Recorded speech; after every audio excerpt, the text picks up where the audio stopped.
ప్రైజ్లా ప్రభునందు ప్రియమైనటువంటి దేవుని పిల్లలకు ప్రభు అయిన యేసుక్రీస్తు వారి నామములో వందనాలు శుభాలు మీకు తెలియపరుస్తున్నాం పిల్లరా. మరి గడిచిన దినమంతా కూడా ప్రభు తన కృపావాత్సల్యములో భద్రపరుచుకుని క్షేమమును ఆరోగ్యమును ఆయుష్ను అనుగ్రహించి మరి నూతన దినాన్ని ప్రభు మనకు అనుగ్రహించారండి. ఈ 2026 సంవత్సరము 3వ నెల 31వ దినాన్ని ప్రభు మనకు అనుగ్రహించి మరి ఈరోజు దేవుని వాక్యము, నీవు నాకు సహాయకుడివై ఉంటివి. కీర్తన గ్రంథము 63వ కీర్తన 7వ శరణమండి. వాక్యము నమ్మదగినది, పూర్ణాంగీకరమునకు యోగ్యమైనది. ఈ లోకంలో మనకి ఎంతమంది కనిపిస్తున్నప్పటికీ కూడా సహాయం చేసేవారు లేకపోవచ్చు. ఒకవేళ మనకున్నటువంటి పరిస్థితులను బట్టి వాళ్ళని అడుగుతూ ఉంటున్నప్పుడు వారు ధన సహాయమైనా సరే, మాట సహాయమైనా సరే చేయలేనిటువంటి సందర్భాలు ఉంటూ ఉంటాయి. కానీ భక్తుడైతే అంటున్నాడు, నీవు నాకు సహాయకుడివై ఉంటివి. ఆయనే సహాయకుడు, మనకి సహాయం చేస్తాడు. ఈ నెలంతా కూడా, ఈ మార్చి నెలంతా కూడా ఆయనే మనకి సహాయం చేశాడు. ఆరోగ్య విషయంలో కానివ్వండి, ఆహార విషయంలో కానివ్వండి, ఒకవేళ ఉద్యోగ విషయంలో కానివ్వండి, ఏ విషయంలో అయినా సరే ఆయన సహాయకుడు. అంతేకాదు, మనం పొందుకున్నటువంటి రక్షణను కాపాడుకోవటానికి ఇంతవరకు కూడా, ఈ మార్చి నెలాఖరు వరకు కూడా మరి ఆయనే మనకు సహాయకుడు. అనేక రీతిలుగా ఆయన సహాయం చేసేవాడు. ఒకవేళ నీ కుటుంబ వ్యవస్థలో పరిస్థితులు ఎలాగున్నప్పటికీ కూడా ఆయన సహాయం చేసి నిన్ను ఆశీర్వాదకరంగా ఉంచేవాడు.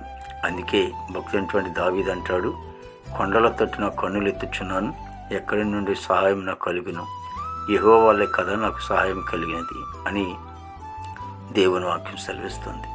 ఆయనే సహాయం చేసేవాడు.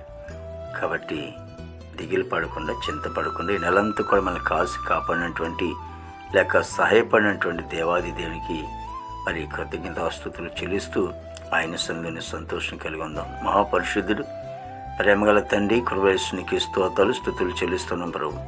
గొప్ప దేవుడు, ఆశ్చర్యకుడు, నీకే స్తోత్రాలు ప్రభా. దేవానికి వందనాలు తండ్రి ప్రభా. ప్రతి కుటుంబాన్ని కూడా మీరు ఆశించి దీవించండి దేవాయికు. మా భారతదేశాన్ని మీరు ఆశించి దీవించి తండ్రి. నాయకులు, అధికారులు మంచి వంతు నింపండి. ఆర్మీ బృందానికి అంతటి కూడా మంచి వంతు నింపండి దేవతని. సరిహద్దుల సైనికులు మంచి వంతు నింపండి. దేవానికి స్తుతి స్తోత్రాలు చెల్లిస్తున్నాం ప్రభు. దేవదిగా నేను ప్రభా, ఆర్మీ బృందానికి అంతటి కూడా మంచి వంతు నింపండి. అలాగే నేను ప్రభా, మరి యవన బిడ్డలందరిని బట్టి నీ సొంత ప్రార్థిస్తున్నాను తండ్రి. యవనస్తులందరూ కూడా ప్రభా మంచి వంతు నింపండి. వారి చెడు అలవాటు నుంచి దూరపరిచి నీతి మార్గంలో నడిపించుకోండి. ఉద్యోగస్తులందరూ కూడా మంచి వంతు నింపండి తండ్రి. వారు చేసిన ఉద్యోగులు మీ హస్తం తోడుగా ఉంచండి. రాకపోకలు మీ సహాయం అందించమని ప్రార్థనతో వందనాలు దేవాదిగో తండ్రి. చదువుకునే బిడ్డలకు మంచి ఆరోగ్యము, జ్ఞానం దయచేయండి తండ్రి. చక్కగా ప్రభావ చదువుకుని ప్రయోజకుడు కృప దయచేయండి తండ్రి. 10th క్లాస్ బిడ్డలు పరీక్షలు రాస్తున్నారు ప్రభావ. మరి నాయన వారికి జ్ఞానం, ఆలోచన ఇవ్వండి దేవతని. మా దేశ పాడి పంటను మీరు ఆశించి దీవించండి తండ్రి.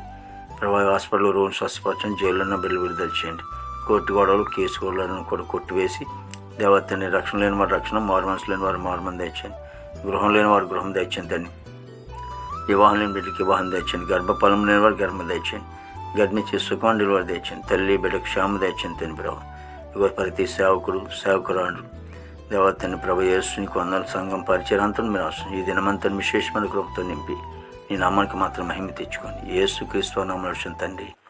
ఆమేన్, ఆమేన్, ఆమేన్.